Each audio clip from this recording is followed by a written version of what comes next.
My brother secretly took out a $100,000 loan in my name and laughed, calling it a generous gift. He thought he got away with it, until his phone rang mid-celebration. What followed wasn't just a wake-up call. It was the moment everything unraveled, and he realized the real cost of betrayal. Before we dive in, make sure to like and subscribe for more gripping stories where loyalty is tested, betrayal hits hard, and justice always finds its way. You know that moment when your heart thuds so hard you feel it echo in your throat? That was me the morning I got an email from Westbrook Financial titled, "Your $100,000 loan has been approved." At first, I stared blankly at the screen, confused. I hadn't applied for any loan. My credit was good, sure, but I wasn't reckless. I scrolled through the message, my full name, my address, even my social security number. Everything matched. It wasn't a phishing scam. This was real. I felt a heat rise in my chest that made it hard to breathe. I called the bank immediately, trying to stay calm. The woman on the phone was polite, too polite, like she didn't understand that I was unraveling inside. "Yes, Mr. Bennett," she said. "The loan documents were signed electronically and approved through our expedited ID verification process. Would you like to see a copy of the agreement?" I asked her to send it over. When the PDF hit my inbox, I opened it and froze. There it was, my name and a signature that looked like mine. Almost, but not quite. I didn't even realize I was holding my breath until the sound of the traffic outside reminded me to breathe. Someone had stolen my identity. Worse, someone who knew how I signed things. My hand began to shake. There was only one person in this world who could have pulled this off, my brother, Derek. I couldn't even remember the last time I had driven with that much fury in my chest. My hands were welded to the steering wheel like the tension in my knuckles was the only thing keeping my entire body from exploding. Every traffic light that turned red felt like it was mocking me. Every second felt like betrayal stretching itself into slow motion. I wasn't just hurt. I was stunned. My own brother had done this. And not accidentally. This wasn't a misunderstanding. This was calculated, premeditated, and signed with my name like I was nothing more than a tool for his convenience. I kept asking myself, what kind of person does this to his own blood? When I pulled up to Derek's apartment, I barely noticed the sleek black BMW parked in his spot. That made my blood boil hotter. It was brand new, still had the dealer tag hanging from the mirror. Suddenly, it all made sense. The posts he'd been making lately on social media, the cryptic quotes about starting fresh, the flashy photos with champagne glasses and designer clothes. I had dismissed it as his usual delusional flexing, but now I realized he'd been living large on a loan tied to my credit, my identity, and my trust. I didn't knock. I didn't text. I walked straight up the stairs and pounded on his door hard enough to startle the neighbors.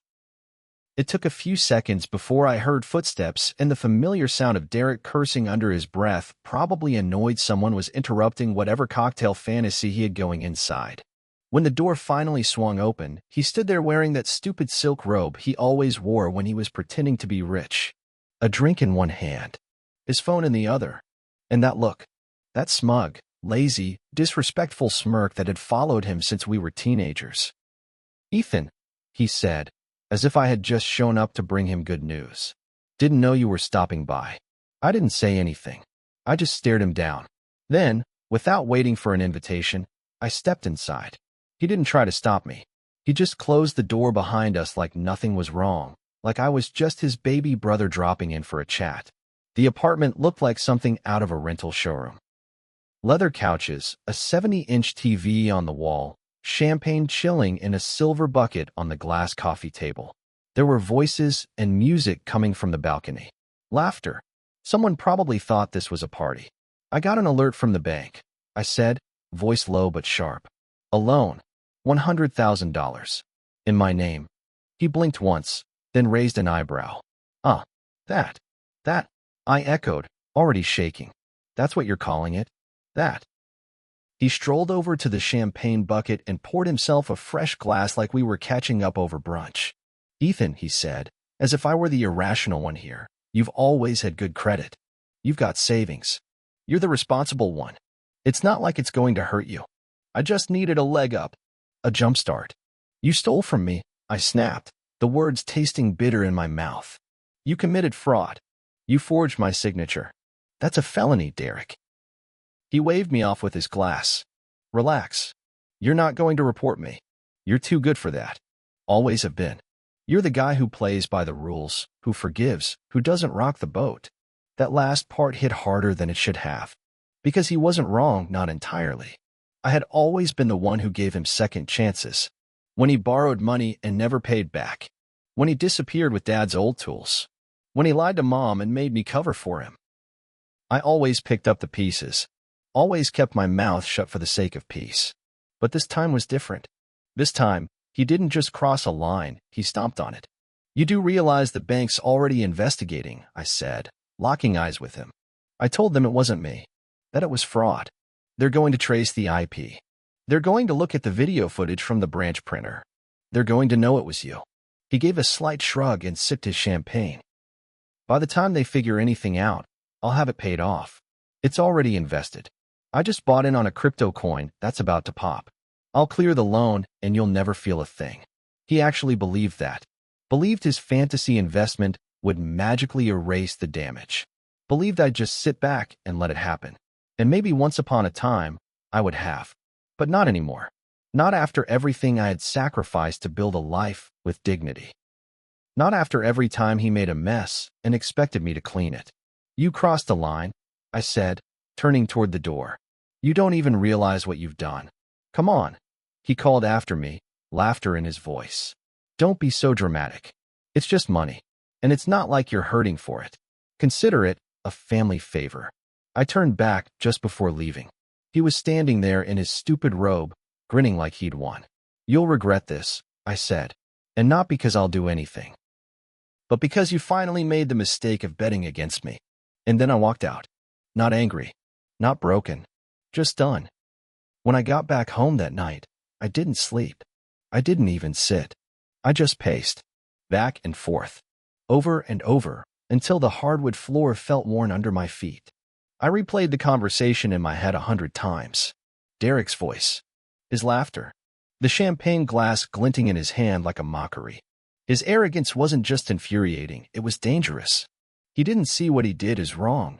He saw it as a shortcut. And I wasn't about to let that mindset go unchecked anymore. I sat at my desk around 2 a.m. and opened the folder where I kept copies of my identification documents. My passport, my driver's license, even my old college transcripts. I scanned everything, compared it with the loan documents I had downloaded from the bank's portal. The forged signature was close, but not perfect. I noticed a slight variation in how the K in my last name curled. Subtle, but consistent. Derek had been imitating my signature for years. I just hadn't thought he'd ever have the audacity to use it for this. The next morning, I filed a formal complaint with Westbrook Financial's fraud department. The woman I spoke to took me seriously the moment I mentioned identity theft. I told her I had never signed those documents. That someone used my name, my information, and faked the signature. She asked if I suspected anyone. I paused. For a long time. Then I said it out loud for the first time. Yes, my older brother. It was strange how just saying it out loud made it feel more real. It wasn't just a betrayal. It was a crime. It was personal. And now, it was official. The fraud team told me they'd open an investigation and that I might receive follow-up calls from their internal security department. I agreed to cooperate fully. I uploaded everything, my real signature, a notarized statement, and screenshots of Derek's social media posts. One of them showed him in front of the same black BMW I had seen parked outside his place, holding a set of keys and captioned, "No one gave me a damn thing. I made this happen." I chuckled bitterly at the irony as I attached that image to the case file. A few days passed. I kept my head down at work. Didn't mention it to friends or family. I was building a wall of silence around the situation until I knew how far Derek had gone. Until I could be sure this wasn't just the surface of something darker. Then the call came. It was a Thursday afternoon. I was between meetings when my phone buzzed with a number I didn't recognize. I stepped into a quiet break room and answered. "Mr. Bennett?" a voice asked. Female. Calm. Professional. "Yes, this is Ethan." "This is Leanne Hayes, head of security investigations at Westbrook Financial." I'm calling with an update regarding the identity fraud case you opened with us. My pulse quickened. Yes, of course. I'm listening.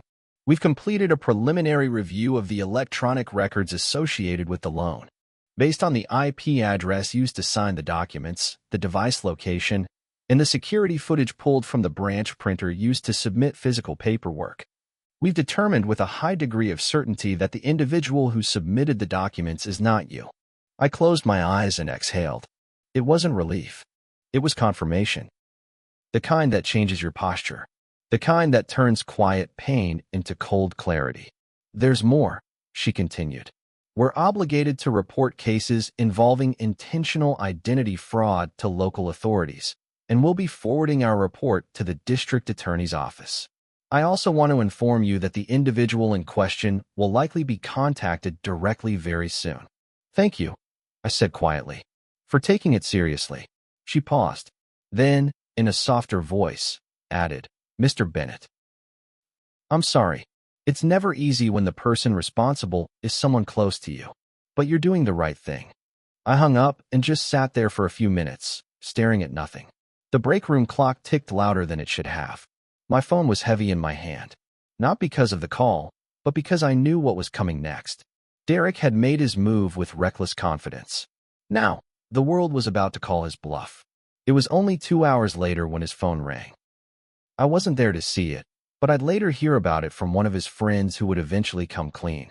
Derek had been hosting another one of his vision nights, those obnoxious gatherings where he pretended to be a motivational speaker. He had rented out a rooftop bar downtown, invited 20 people, and given a speech about how no one ever believed in him except himself. He was mid-toast, holding up a glass of Dom Perignon, when his phone started buzzing in his pocket. He ignored it. Then it rang again, and again.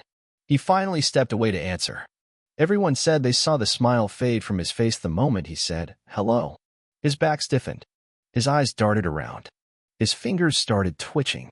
They said he came back inside 10 minutes later pale as a ghost. Didn't say a word. Just picked up his coat, left his drink, and walked out like he had just seen the end of his own story. And he had. He just didn't know it yet. The summons came 2 weeks later. It was official. Derek was being charged with identity theft, wire fraud, and forgery. I stared at the envelope in my hands for a long time after opening it. Not because I was unsure. Not because I was second-guessing anything. But because I had spent my whole life shielding him from consequences, and now, for the first time, I was the one forcing him to face them. I didn't feel triumphant. I didn't feel vengeance. I felt tired. Bone-deep tired. The kind that came from carrying the weight of someone else's irresponsibility for far too long. But I knew I had to go. I needed to look him in the eye, not as his brother, but as his victim, and as someone who finally drew the line between forgiveness and accountability. The day of the hearing, the courthouse was buzzing with the usual symphony of clicking heels, shuffled papers, and low murmurs. I sat on the wooden bench outside the courtroom, holding my statement in my hand. It wasn't emotional. It wasn't vengeful. It was factual. It said, in clear terms, what Derek had done, the financial and emotional damage caused, and the pattern of behavior that preceded this betrayal. The truth was simple. He wasn't just a guy who made a mistake. He was a man who thought he could live on stolen generosity and never pay the price. When Derek walked in, I almost didn't recognize him. The usual arrogance was gone. No gold chain. No flashy smile. He wore a navy suit. Ill-fitting, probably borrowed, and his eyes darted around like a trapped animal. For a second, our eyes met. He looked away first. The judge called the room to order. The prosecution laid out everything, the fake application, the matching IP address from his apartment, the signature inconsistencies, the camera footage from the branch. Every piece of the puzzle was laid bare. I watched Derek's expression falter with each fact. He wasn't prepared for the reality. He thought this was going to be another slap on the wrist, another lecture, another chance to weasel out of accountability. But not this time. When they asked me to take the stand, I walked up slowly and looked at him one more time before turning to the judge. My voice didn't shake. My hands didn't tremble. I read my statement clearly, each word measured. I told the court that I had been covering for Derek for most of my life. that he had always treated family as something to exploit, that this loan was not an isolated incident. It was the final line he crossed after years of manipulation. I ended with this: I'm not here to ruin my brother's life. I'm here because he's already tried to ruin mine, and I won't let silence make me his accomplice anymore. When I stepped down, the room was quiet. Even the judge leaned back in his chair, folding his hands in thought. Derek's attorney made a weak argument about family disputes and poor judgment, but it didn't hold. The evidence was overwhelming, and the judge saw through every attempt to spin it as a misunderstanding. The verdict came an hour later: guilty on all counts. 6 months suspended sentence. A felony on his record. Full restitution to be paid to me in monthly installments, garnished directly from his wages when he found a job. The judge also mandated financial counseling and community service. I didn't gloat. I didn't smile. I just nodded and walked out. But what happened next was the true surprise. As I exited the courtroom, I heard my name. I turned around to find Derek, alone now, staring at me like he wanted to say something. For a second, I almost expected an apology. Something real. Something human. But instead, he gave me a look that was part resentment, part disbelief, and said, "You really did this to me." I blinked. I did this? I walked over, close enough so no one else could hear, and said quietly, "No, Derek. You did this to yourself. I just stopped covering for you." Then I left him there, standing alone in a cheap suit in the middle of a hallway built for justice, not excuses. Weeks passed after the verdict, but the weight of it stayed with me. Not in the way guilt lingers, but more like the phantom pain of a wound that's finally been stitched closed. For the first time in years, I wasn't constantly looking over my shoulder, waiting for the next call, the next emergency, the next lie. My days became quieter. Still. Steady. And that silence, as unfamiliar as it was, became the most precious thing I owned. More valuable than the money Derek had stolen. More healing than the justice system's judgment. It was the sound of finally being free. There was no public apology from Derek. No text. No email. Not even a third-party attempt to reach out through our mother, who had mostly stayed silent through the whole ordeal, as if unsure which son to support. I guess silence had always been her survival tool. She didn't want to choose sides, and so she didn't choose at all. I understood. But I also knew I'd never look at her or him the same way again. Sometimes the deepest betrayals aren't made of knives, but of people who watch the stabbing and say nothing. I returned to my routines, my work, my reading, my quiet Sunday mornings, but something had shifted. My boundaries were firmer. My patience shorter. I didn't feel the need to explain myself to anyone anymore. I had spent most of my adult life trying to be the peacekeeper, the fixer, the brother who held the family together. But now, I was learning the strange, liberating art of letting things fall apart when they deserve to. Of walking away from fires I didn't start. Then one evening, about 2 months after the trial, I came home to find a package at my door. There was no name on it. No return address. Just a matte black box, tied with a simple gray ribbon. It was the kind of thing you'd expect a luxury brand to send, subtle but intentional. I brought it inside with a bit of suspicion and sat it on the kitchen table, staring at it like it might reveal itself without me opening it. Eventually, curiosity won. Inside was a gold fountain pen. Elegant. Heavy. Expensive. Probably a few $100s, at least. Nestled beneath it was a cream-colored envelope with my name written on the front in Derek's unmistakable cursive. I opened it carefully. The note inside was only 5 words. No hard feelings. Right? I sat back in my chair and stared at it. Not in shock. Not even in anger. Just in disbelief at the absurdity of it all. After everything, after stealing my identity, dragging me through court, forcing me to relive every scar he'd ever carved into our relationship, his peace offering was a pen and a 5-word joke? That was Derek in a nutshell. Glossy on the outside. Empty on the inside. Always trying to buy his way out of accountability with gifts that meant nothing, because they came without change, without remorse, without any sign that he'd grown. I stood, walked to the kitchen trash can, and dropped the pen in. I didn't do it with drama. There was no slow-motion cinematic toss. Just a quiet flick of my wrist as I let go of something that held no value to me. Because the truth is, he had gotten it all wrong. The real gift wasn't anything he could put in a box. The real gift was the lesson. It was the way I had finally stopped making excuses for people who mistook my kindness for weakness. It was the way I had protected my name, my future, and my peace by doing something I'd never dared to do before, stand up to my own blood. And in doing so, I had reclaimed something far more valuable than credit. I had reclaimed myself. For the first time, I could look in the mirror and not feel the tug of obligation to someone who only ever saw me as useful. I could open my front door without wondering what disaster might be waiting on the other side. I could sleep. Not just rest, but sleep, the kind that goes deep, without dreams or disturbances or the weight of betrayal sitting on your chest. I didn't need Derek's apology.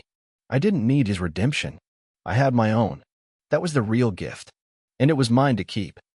If this story resonated with you, don't forget to like, share, and subscribe for more powerful tales that remind us standing up for yourself isn't revenge, it's self-respect, and sometimes the greatest peace comes from finally saying enough.